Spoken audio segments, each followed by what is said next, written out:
Okay, UFC 283 was this past weekend with Glover Teixeira taking on Jamal Hill, as well as Davison Figueiredo fighting Brandon Moreno in the co-main. And then you got Gilbert Burns fighting Neil Magny as well in the welterweight division. And then we also had some other good fights like Paul Craig and Johnny Walker, and Jessica Andrade and Lauren Murphy. So I'm going to go through the card. I obviously previewed the first or the last three fights, I should say, and I think a pretty fun night, a good pay-per-view card to open up the year.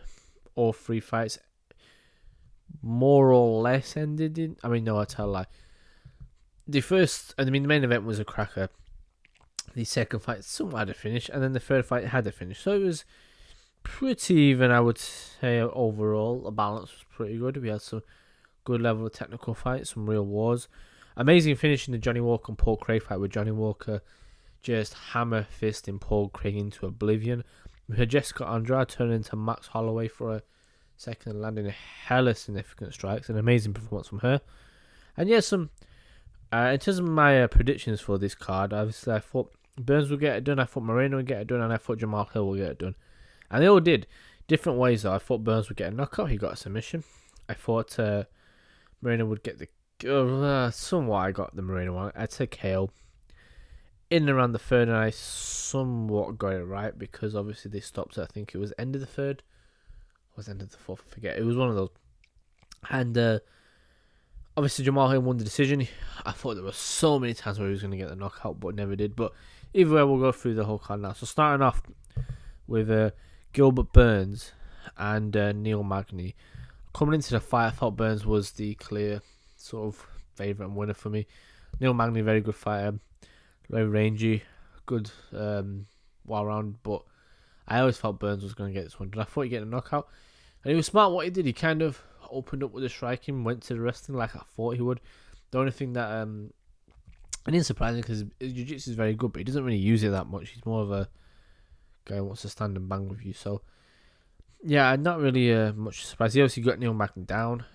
On the feet, it was quite tentative, but then once Burns got him down past his guard, he kind of locked in the arm triangle. It was, I think it was 4 minutes 15 seconds. What it says on the Google for the result, and yeah, it felt like that. To be honest, it was quite early. Got him down, and then once he got him down and past the guard, you just knew it was a long night for Neil Magny. And then done, and he got the arm triangle, an amazing victory for Burns. Called out Colby Covington for his next fight, which I think will be a great fight.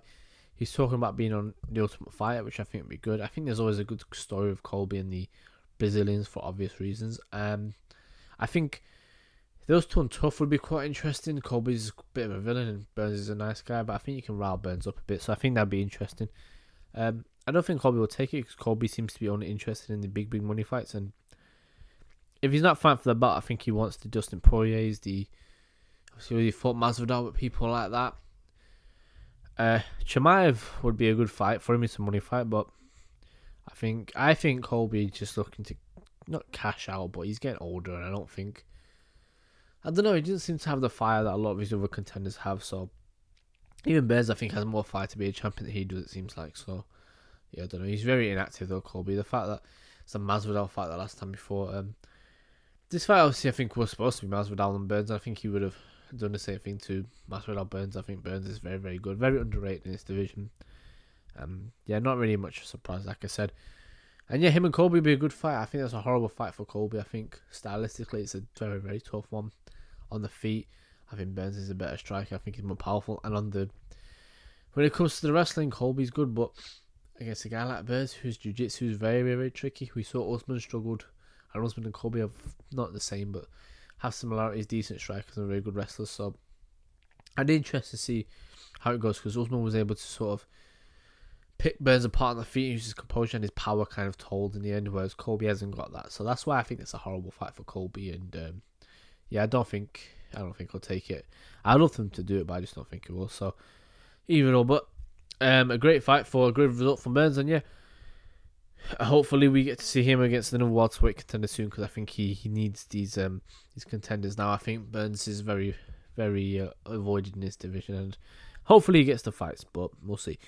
Going into the co-main, Davison Figueiredo versus Brandon Moreno 4.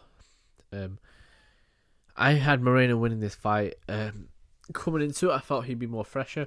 Thought he looked amazing against Kai Kara France, and I thought the weight cut was killing Figgy, and I felt this was the fight where I think you probably see his chin just go. And his opening round was close to an extent, but then Moreno really lit him up with some of the 1-2s, the jab, his boxing was very clean, the grappling exchanges was very, very good. Moreno was able to get him down. There's a few times when Figgy almost caught him in a guillotine, but the problem with guillotines is it's not like a rear naked choke where you're putting enough pressure that someone will eventually go out anyway. You really got to have a tight squeeze to make somebody tap out or go out from a guillotine. So that's why I don't really like them in MMA, to be honest. They don't rarely ever work. But yeah, it was a good first round up for Moreno. I thought that was the only one I think I could have given it to Figgy, but I gave it to Moreno personally. I think he did well, got the takedowns as well. And then the next 2 and 3 to me were carbon copies. Moreno just was too much for him. Figueiredo just couldn't really get to grips with him. It felt as if Moreno was just that step quicker, was lighting him up on the feet. His hand speed, I mean, Moreno's boxing is quite good anyway, but he really, really turned up for this one. And yeah, it was just too quick for him. I didn't think Figgy had landed a few good body kicks here and there. His kicking was quite good, but he was constantly just sort of waiting and wasn't able to really land anything big to really get Moreno's respect, or even just to land anything in the fight. He just wasn't there, Figueiredo. And I don't know why he figured. I don't know if it was the third. Yeah, it was the third round where he caught Moreno caught Figueiredo with a shot to the eye. It was the thumb, but it wasn't as if it was a outstretched thumb. It was in the glove, and it completely, like, I don't know if it broke his orbital bone or what, but it really badly injured his eye. And then he also got the takedown in between all that. The grappling exchanges were amazing, I will say. I like grappling exchanges in general, but there's something about the way these guys grappled. It was so fluid and so fun to watch. Two guys who were so well versed in it, and it was some stunning exchanges. In the speed, the transition, the scrambles, everything. It's exactly what. Sometimes people say grappling is boring, but when they do it like this, it's quite exciting to watch. So yeah, it was amazing to watch these two grapple. These are two amazing fights. These have been 4 incredible fights. The skill level on them has been amazing. Yeah, but like I said, he caught him with the shot to the eye, got him down. And yeah, his eye was really badly swollen. And then at the end of the round, you saw it was completely shut. And you would have liked it to. The doctor obviously stopped the fight. Moreno won. You would have liked it to be maybe a finish, submission, a knockout, or Moreno gets a decision, even because it was. I don't know. Doctor stoppage is always a bit weird, but when you think about it, what happened in this fight was the exact same thing which happened in the Errol Spence and your Dennis Ugas fight. Sometimes a fighter just, you need to save the fighter, and it was clear that Moreno was dominating. Figueiredo was so far behind. If he came up for that fourth, he was going to get finished. He might have become blind. So it was a correct decision. And irrespective of that shot to the eye, which again I say shot to the eye, it was a punch. It was the hand after that was outstretched, but that didn't really land anything. That was almost more like a gentle graze across them or Figueiredo's cheek. And yeah, an excellent performance from Moreno. I thought he did excellent in there. Really stayed in his range. Was very quick, very spry, and never gave Figueiredo a chance to sell. And yeah, I think not many people are complaining about this simply because it was such a domination that it was going to happen eventually anyway. Decision or via stoppage. So yeah, I'm not complaining about it. It was a masterclass from Moreno. I think Figgy just wasn't in the fight, and yeah, this is why I'm not really bothered about the stoppage. It was the correct stoppage. His eye was gone, and it went to the guy who was winning the fight anyway. So that's why I don't think Moreno was complaining. Figueiredo was complaining. Excellent fight, and for Moreno now, there's a lot of contenders. I personally would love to see him and Mohamed Mokaev down the line, but Mokaev still has some work to do. Pantoja's in there. That could be a fight down the line. he's a guy who's already beat Moreno as well. So there's a lot of fights out there for Moreno. I think he's looking at Figueiredo and Moreno physically. You can tell Figueiredo's much bigger than him. Moreno's very good for this weight class. I don't think he could ever go up to bantamweight. I think they'd be too big for him. So, and Figueiredo now going up to bantamweight. He put his gloves on. That's going to scared everybody and thought he was going to retire for a sec. Which, I mean, he's how old is he, Figueiredo? I feel like he's 32, but I could be wrong about this. I'm wrong. He's 35. So, not young, but definitely not washed either. I think he's still got something to give. Him at bantamweight is an interesting division. It's my favourite division in the whole of the UFC. You've got the likes of Aljo, Piotr Jan, Sean O'Malley, Corey Sandhagen. Did have TJ, but obviously now he's retired. Do I give it to Cody Garbrandt? I don't know. He's sort of in there. You got Rob Font in there as well. Obviously we had Jose Aldo, but now he's gone. So we got some guys who have left it, but now Figueiredo coming in, I think, makes it very interesting. And as a guy who was a champion coming into this fight, I'd love to see him and also Chito Vera as well. I can't forget him. Yeah, but Figueiredo, I'd like to see him against Jan. If not Jan, maybe a Sandhagen. He's like a top level guy. You can't give him to any old person. So yeah, but a great fight though, exciting, and Moreno caps off this quadrilogy, I think they're calling it, with a win. It's obviously first one a draw, second one Moreno, third Figgy, but now the fourth one goes to Moreno, and now he's the champ. So yeah, a great ending. 4 incredible fights that I think we'll look back on in the years after these guys are retired. They'll be looked on as legends, and this fight I'm sure will be inducted to the Hall of Fame. It's same way we look at some of Clay Guida's fights, the same way that people look at Jose Aldo. This will be looked at in that way. This fight will be looked at in the history books. Not this fight, but just all 4. But the fact that you got 4 fights, I think, definitely gives it that prestige. So yeah, excellent fight. And then going into the main event, we got Glover Teixeira. I don't know. I never know how to pronounce that second name. It's very Teixeira. I'm gonna say Teixeira against Jamal Hill. Going into the fight, I had Jamal Hill winning this fight by KO. And in the fight, I think Jamal Hill actually surprised some people. Jamal Hill is very, very skilled, very long, and has excellent jab, very good kicks, good boxing, but brutal power.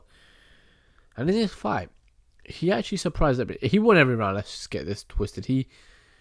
This was a 5-round shutout from Jamal Hill against the old man in Glover, so we can't really cuss. But the first round, I think Jamal Hill was doing good. Glover was obviously trying to get the takedowns, but Jamal Hill showed excellent takedown defense. I think, I look at the stats. Glover attempted 17 takedowns, only got 2. And if you look at the total strikes as well, 248 and 419 for Jamal, and 108, 196 for Glover. So that was it. It was an incredible performance from Jamal Hill. Looked amazing. First round he was outstriking him, staying on the outside, sort of just touching him here and there, and was pretty comfortable, landing a few good kicks to the body of Glover, I felt. Glover was doing some nice work with the calf kick, and then Jamal Hill, who's naturally orthodox, switched stance and was landing some brutal head kicks. He landed 2 on Glover. The first one landed and Glover took it, and the second one Glover was wobbling all over the place, and it looked like Jamal Hill was very, very close multiple times to getting the finish, but never did. And that was the story of the fight. 3, 4, 5 went the same way. He looked like he was about to finish him a few times, but Glover was just hanging on. Glover was beat up, bloody. There was one time where Goddard was very, very close to stopping it, but never did.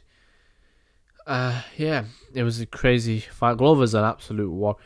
He is as tough as I have ever seen. At his age, to take the punishment he did, never quit, and never only wobbled when he got hit with the head kick, really.